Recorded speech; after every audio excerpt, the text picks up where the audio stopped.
चलिए एक स्टेप और आगे बढ़ते हैं और इस वीडियो की शुरुआत करेंगे हम एक एक्सरसाइज के साथ। और आपने इस एक्सरसाइज को करने की पूरी कोशिश करनी है, ठीक है, अगर आप अच्छे से समझना चाहते हैं तो। एक्सरसाइज क्या है, आपने एक इंटीजर एरे क्रिएट करना है। कितने साइज़ का? 4 साइज़ का। जब एरे क्रिएट हो जाएगा उसके बाद आपने क्या करना है, इसमें वैल्यू स्टोर करनी है। वैल्यू स्टोर करने के बाद आप इन सभी वैल्यूज़ को स्क्रीन पर शो करेंगे, लेकिन ध्यान रहे इसके लिए आप किसी लूप का यूज़ नहीं करेंगे, क्योंकि अभी मैंने लूप यूज़ करना बताया भी नहीं है, तो आप भी अभी लूप का यूज़ नहीं करेंगे। इसी वीडियो के लास्ट में हम देखेंगे कि एलिमेंट को लेते वक्त या एलिमेंट को डिस्प्ले करते वक्त किस तरीके से हम लूप का यूज़ कर सकते हैं, ठीक है। तो ये एक्सरसाइज है जो आपको विदाउट लूप करनी है। वीडियो को पॉज कीजिए, थोड़ी देर सोचिए और नोट पैड के ऊपर, अपनी कॉपी के ऊपर कोड लिखने की कोशिश कीजिए।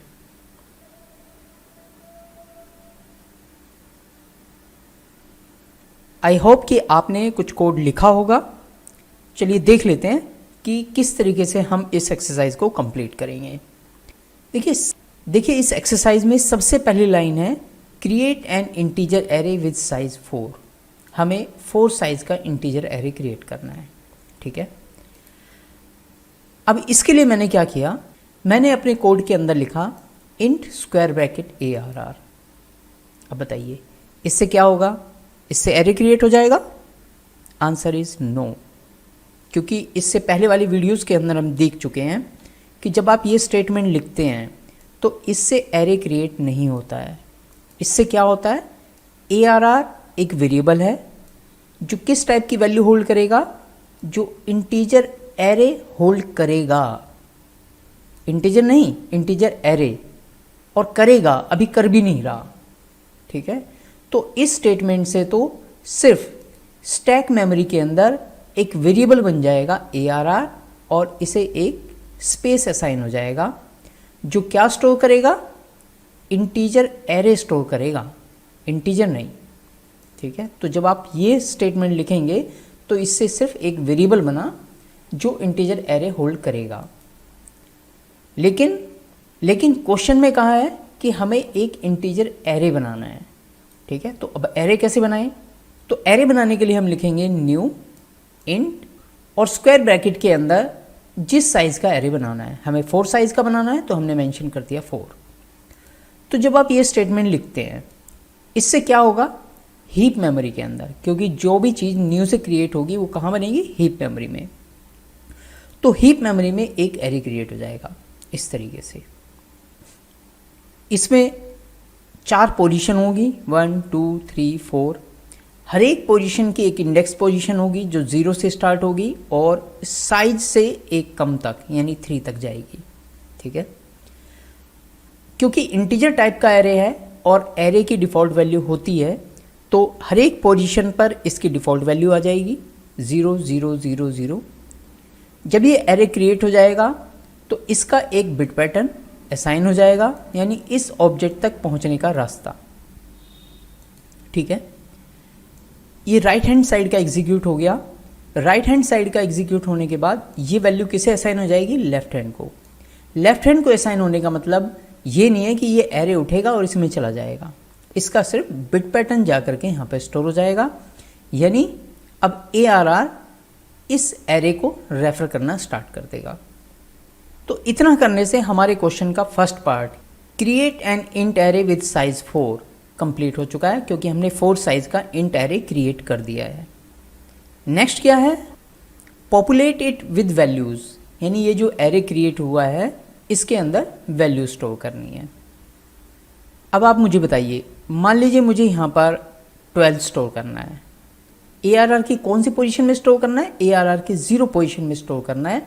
तो यहाँ पर क्या लिखेंगे कोड के अंदर, ARR का 0 = 12, तो हमने लिख दिया ARR 0 = 12, ठीक है। तो 12 यहाँ पर जाकर के स्टोर हो जाएगा।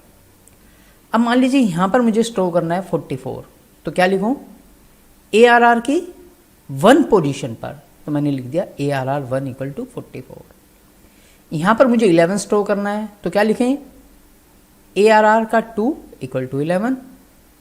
अब यहाँ पर स्टोर करना है 66, बताइए क्या लिखें, बिल्कुल सही, ARR का 3 इक्वल टू 66। तो जैसे ही आप ये स्टेटमेंट लिखेंगे आपके एरे के अंदर सारी वैल्यूज जा चुकी होंगी और ARR अभी भी इसे रेफर कर रहा है। ठीक है, अब क्वेश्चन के नेक्स्ट पार्ट पे चलते हैं। क्वेश्चन का नेक्स्ट पार्ट कहता है and then showcase all the stored value on the screen, यानी जितनी भी वैल्यू आपने स्टोर की हैं एरे के अंदर उन्हें कहाँ डिस्प्ले कर देनी है, स्क्रीन पर डिस्प्ले कर देनी है विदाउट यूजिंग लूप, लूप का यूज नहीं करना है। अब मुझे आप बताइए, मान लीजिए मुझे ये 12 प्रिंट कराना है, तो कैसे प्रिंट कराऊंगा, ARR की कौन सी पोजीशन से वैल्यू निकालनी है, ARR की 0 पोजीशन से। तो जब मैं लिखूंगा ARR की 0, इसका मतलब है 12। तो अगर मैं इसे SOP में लिख दूंगा, यानी system.out.println के अंदर लिख दूंगा, तो ये क्या प्रिंट करेगा, 12। तो क्या लिखें फर्स्ट स्टेटमेंट, system.out.println ARR का 0। तो जब आप ये लिखेंगे तो ARR के 0 पर जो भी वैल्यू पड़ी होगी वो प्रिंट कर देगा। ठीक है, अब बताइए 44 प्रिंट कराना है तो ऑफ कोर्स ARR का 1, 11 प्रिंट कराना है तो ARR का 2, इस तरीके से 66 प्रिंट कराना है तो ARR का 3, यानी इस तरीके से। तो इस तरीके से ये स्क्रीन पर भी प्रिंट कर देगा। जब आप इस प्रोग्राम को कंपाइल करेंगे, रन करेंगे, तो आउटपुट आएगा 12, 44, 11 एंड 66। इससे पहले कुछ नहीं आएगा, क्योंकि ये सारे पार्ट का मेमोरी पे फ़र्क पड़ेगा, इस सब पार्ट का स्क्रीन पर कोई फ़र्क नहीं पड़ेगा। स्क्रीन पर सिर्फ वो जाएगा जो आपने SOP के अंदर लिखा होगा। एक बार इसे प्रैक्टिकल करके देख लेते हैं, और प्रैक्टिकल करते वक्त ही देखेंगे कि इसे हम लूप में किस तरीके से कन्वर्ट करेंगे। ठीक है, चलिए स्टार्ट करते हैं। और इसे प्रैक्टिकल बताने के लिए मैंने ये सारा कोड एज इट इज़ एक क्लास टेस्ट के मेन मेथड के अंदर ये मैंने लिख दिया। ठीक है, इसे सेव कर देते हैं और अब क्या करेंगे, इसे कंपाइल करेंगे। मैंने लिख दिया यहाँ पर जावा-c test.java, परफेक्टली कंपाइल हो गया। अब इसे रन करते हैं। ये देखिए, क्योंकि ARR की 0 पर 12 स्टोर था तो 12 प्रिंट कर दिया, 1 पर 44, 2 पर 11 और 3 पर 66। सेम आंसर हमारा यहाँ पर प्रिंट हो गया। क्यों प्रिंट हुआ, क्योंकि ये हमने SOP के अंदर दिया था। तो ये हुआ हमारा एरे क्रिएट करना, वैल्यू स्टोर करना और वैल्यू को वापस निकाल करके स्क्रीन पर प्रिंट कराना। अब देखते हैं कि इसमें लूप कैसे अप्लाई करें। देखिए, लूप कहाँ पर लगता है, जब भी हमें लगता है कि कोई काम बार बार रिपीट हो रहा है, कोई काम बार बार लिखना पड़ रहा है, तो हम उसे क्या करते हैं, उसे लूप में डाल देते हैं। अब अगर आप इन स्टेटमेंट को ध्यान से देखें तो ये सारी स्टेटमेंट एक जैसी नहीं है, सारी स्टेटमेंट बिल्कुल सेम है, सिर्फ चेंज कहाँ है, ये चेंज है 0, 1, 2, 3। तो अगर आप देखें, मान लीजिए मैंने एक वेरिएबल ले लिया इंट i इक्वल टू 0। ठीक है, तो क्या मैं यहाँ पर i लिख सकता हूँ, बिल्कुल लिख सकता हूँ। और अगर मैं i में इंक्रीमेंट कर दूँ, अब i की वैल्यू कितनी हो गई, 1, तो फिर से मैं यहाँ पे i मेंशन कर सकता हूँ, बिल्कुल, क्योंकि स्टार्टिंग में i 0 हुआ तो ARR की 0 से प्रिंट करेगा, फिर i की वैल्यू यहाँ पर कितनी हो गई, 1 हो गई, तो अब ARR की 1 से प्रिंट कर देगा। अब हमने i की वैल्यू में फिर से इंक्रीमेंट किया। ठीक है, अब i की वैल्यू कितनी हो गई, 2, तो यहाँ पर भी हम i मेंशन कर सकते हैं। ठीक है, और अब थर्ड पोजीशन से निकालना है, लेकिन i की वैल्यू यहाँ पर कितनी थी, 2 थी, तो अब हमें i फिर से प्लस प्लस करना पड़ेगा, और अब i की वैल्यू कितनी हो गई, i की वैल्यू हो गई 3, तो यानी हम यहाँ पर भी i लिख सकते हैं। यस और नो? तो अगर आप देखें तो ये सारी स्टेटमेंट बिल्कुल एक जैसी हैं, ARR का i i plus plus, A R R का i plus plus, A R R का i plus plus, A R R का आई, और फिर अगर ज़रूरत पड़ी तो आई प्लस प्लस। ठीक है, तो जब भी कोई काम बार बार रिपीट होता है तो हम उसे क्या करते हैं, हम लूप में डाल देते हैं। तो लूप में कैसे डालेंगे देख लेते हैं। हमने फॉर लूप लगाया, फॉर लूप का सिंटैक्स आपको पता होगा, इंट आई इक्वल टू 0 सबसे पहले इनिशियलाइज करते हैं, फिर कंडीशन चेक करते हैं कि ये लूप कितनी बार चलाना है, आई लेस देन इक्वल टू, हमें कहाँ तक चलाना है, जब तक आई की वैल्यू 3 ना हो जाए। ठीक है, हमने कहाँ से स्टार्ट किया, 0 से, तो 0 लेस देन इक्वल टू कितना, 3। तब तक क्या करना है, तब तक हमें ये काम करना है, आई की वैल्यू प्रिंट करानी है और आई में इंक्रीमेंट करना है। तो जो काम हमें बार बार रिपीट कराना है उसे हमने लिख दिया लूप के अंदर। अब सबसे पहले कंट्रोल कहाँ जाता है, सबसे पहले कंट्रोल जाएगा यहाँ पर, आई की वैल्यू 0 लेस देन 3 है, यस है तो कंट्रोल अंदर जाएगा, और यहाँ पर ए आर आर का 0, ए आर आर के 0 पे क्या स्टोर है, 12, तो 12 प्रिंट कर देगा। इसके बाद आई की वैल्यू कितनी हो जाएगी, आई की वैल्यू हो जाएगी 1। यहाँ से कंट्रोल कहाँ जाता है, यहाँ से कंट्रोल वापस इस वाली लोकेशन पे जाएगा। तो हम क्या कर सकते हैं, यहाँ से हटा करके यहाँ पर लिख सकते हैं आई प्लस प्लस। ठीक है, अब फिर से देख लेते हैं। इनिशियली आई 0 लेस देन 3 है, यस है, ए आर आर के 0 से प्रिंट कर देगा, ए आर आर के 0 पे क्या है, 12। इसके बाद कंट्रोल और कोई स्टेटमेंट है नहीं, यहाँ पर जाएगा। यहाँ से कहाँ जाता है, यहाँ से कंट्रोल इस पोजीशन पे जाएगा। आई की वैल्यू कितनी हो जाएगी, अब हो जाएगी आई की वैल्यू 1। यहाँ से कहाँ जाएगा, यहाँ पर नहीं जाता, इसके बाद यहाँ पर जाएगा। आई की वैल्यू 1 है, 1 लेस देन 3 है, यस है, तो ए आर आर की 1 से वैल्यू प्रिंट करेगा। क्यों, क्योंकि आई की वैल्यू 1 हो चुकी है। ए आर आर की 1 पे क्या है, 44, तो प्रिंट कर देगा 44। इसके बाद आगे कुछ नहीं है, यहाँ पे पहुँचा कंट्रोल, यहाँ से ऊपर गया, आई की वैल्यू कितनी हो गई, 2। फिर कंडीशन चेक करेगा, यहाँ पर 2 लेस देन 3 है, यस है, फिर जाएगा आई की 2 से प्रिंट कर देगा, दैट इज़ 11। इसके बाद कंट्रोल यहाँ पर जाएगा, यहाँ से फिर ऊपर जाएगा, आई की वैल्यू कितनी हो गई, 3 लेस देन तो नहीं है, लेकिन इक्वल टू भी लगा रखा है, तो इसका मतलब कंडीशन ट्रू है, क्योंकि आई इक्वल टू 3 है। अंदर गया, ए आर आर की 3 से यानी 66 प्रिंट कर देगा। इसके बाद कहाँ जाएगा, अभी बाहर नहीं जाएगा, अभी यहाँ पर जाएगा और यहाँ से फिर ऊपर जाएगा। आई की वैल्यू कितनी हो गई, 4। अब 4 लेस देन 3 है क्या, नहीं है, यानी यहाँ पर कंडीशन फॉल्स हुई। इसके बाद कंट्रोल इस फॉर लूप से बाहर आ जाएगा। अगर आपने यहाँ पर कुछ लिखा होता तो वो भी प्रिंट होता, लेकिन हमारे क्वेश्चन की रिक्वायरमेंट नहीं है लिखने की, तो हमने सिर्फ इतना ही छोड़ा, सेव किया, और फिर देखते हैं कि क्या अभी भी सेम आउटपुट आएगा या कुछ डिफरेंट आएगा। ये सेम आउटपुट देना चाहिए, 12, 44, 11, 66। रन करते हैं, ये देखिए, यानी लूप से भी इसने प्रिंट कर दिया। इसमें थोड़ा सा मॉडिफिकेशन करते हैं। अब मैं चाहता हूँ कि ये जो वैल्यू मैंने ले रखी हैं, ये यूज़र वैल्यू डाले। अभी तो फिक्स है कि 12, 44, 11, 66। मैं चाहता हूँ जो भी यूज़र वैल्यू डाले वो एरे के अंदर स्टोर हो। तो उसके लिए क्या करेंगे, बिल्कुल सही सोचा आपने, हम स्कैनर का यूज़ करेंगे इसके लिए। तो क्या करें, इंपोर्ट कर देते हैं, import Java dot यूटिल dot scanner.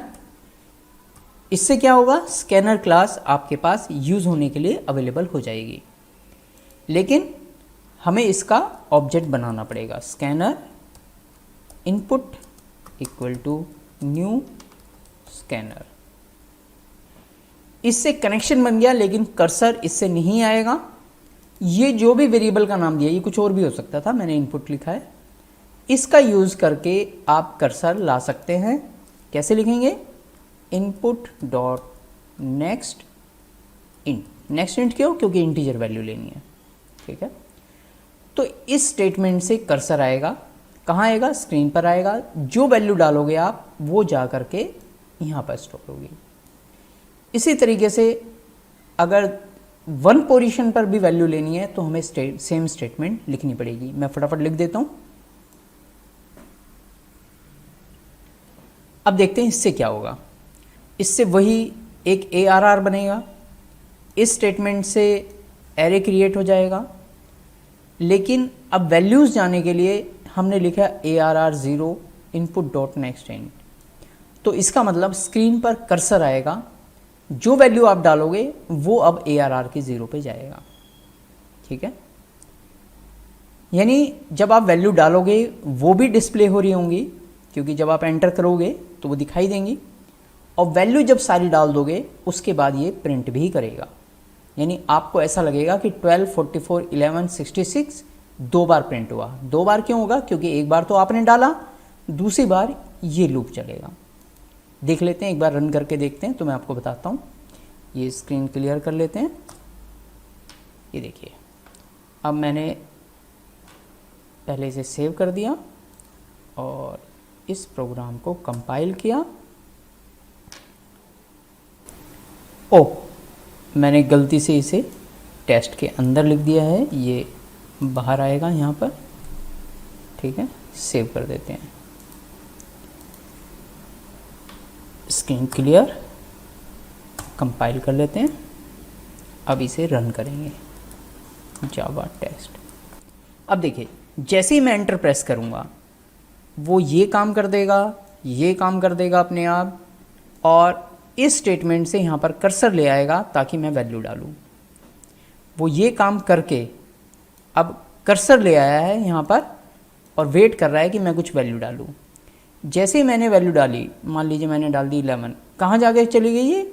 ARR की 0 पर, और 0 पे पहुँचाने के बाद फिर इस स्टेटमेंट से फिर से कर्सर आएगा। ये देखिए, मैंने एंटर प्रेस किया, अब कर्सर आ रहा है। अब किस लिए आ रहा है? अब इस स्टेटमेंट के लिए आ रहा है। अब मैंने डाल दी 22, अब फिर से एंटर प्रेस करेंगे, फिर क्या होगा? फिर से कर्सर आएगा। क्यों? क्योंकि ये स्टेटमेंट लिखी हुई है। अब मैंने डाला यहाँ पर 33, फिर से एंटर किया, फिर से कर्सर आ रहा है। क्यों? क्योंकि ये वाली स्टेटमेंट लिखी हुई है। अब मैंने लिख दिया 44। अब जैसे ही मैं एंटर प्रेस करूँगा ये वाली वैल्यू ARR 3 पर चली जाएगी। अब कर्सर नहीं आएगा, अब कंट्रोल यहाँ पर पहुँचेगा और क्या करेगा? ARR की 0 पर जो वैल्यू गई थी उसे प्रिंट करेगा, फिर 1 से करेगा, फिर 2 से करेगा, फिर 3 से करेगा। देखें तो 11, 22, 33, 44 दोबारा से यहाँ पर प्रिंट हो जाएगा। एंटर प्रेस कीजिए, ये देखिए, ये स्टेटमेंट किससे आई? ये स्टेटमेंट इससे आई। तो यूज़र से वैल्यू लेकर के किस तरीके से आपने स्टोर की, ये आपने देखा। अब अगर आप इन स्टेटमेंट को ध्यान से देखें तो ये स्टेटमेंट भी बार बार रिपीट हो रही है। सिर्फ चेंज कहाँ है? सिर्फ यहाँ पर चेंज है, 0, 1, 2, 3। तो इसकी जगह तो हम आई का इस्तेमाल कर सकते हैं, तो यानी इसे भी लूप में डाला जा सकता है। तो क्या करें? एक लूप चलाते हैं, for int i equal to 0, कहाँ तक चलेगा? i less than equal to 3 तक चलेगा, और i प्लस प्लस, ठीक है। और अब ये इतनी सारी स्टेटमेंट लिखने की ज़रूरत नहीं है, इन सबको हटाते हैं और सिर्फ 0 की जगह लिख देंगे अब हम i, ठीक है। तो अब लूप के थ्रू ही वैल्यू आएंगी और लूप के थ्रू ही वैल्यू प्रिंट करेगा। तो अभी भी सेम आउटपुट आना चाहिए, सेम तरीके से एग्जीक्यूट होना चाहिए। स्क्रीन क्लियर करते हैं, कंपाइल करते हैं और इसे रन करते हैं। ये देखिए, अभी भी वेट कर रहा है। इस स्टेटमेंट की वजह से मैंने डाला 11, 12, 13, 14, बस। अब जैसे ही एंटर प्रेस करूँगा ये वाला लूप प्रिंट कर देगा।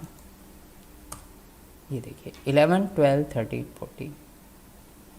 आई होप कि प्रैक्टिकली आप एरे किस तरीके से क्रिएट करेंगे, किस तरीके से यूज़र से वैल्यू लेंगे, किस तरीके से लूप चलाएंगे और लूप चला करके ही किस तरीके से प्रिंट करेंगे, ये आपको क्लियर हुआ होगा। चलिए नेक्स्ट वीडियो में मूव करते हैं। इस वीडियो में इतना ही। All the best.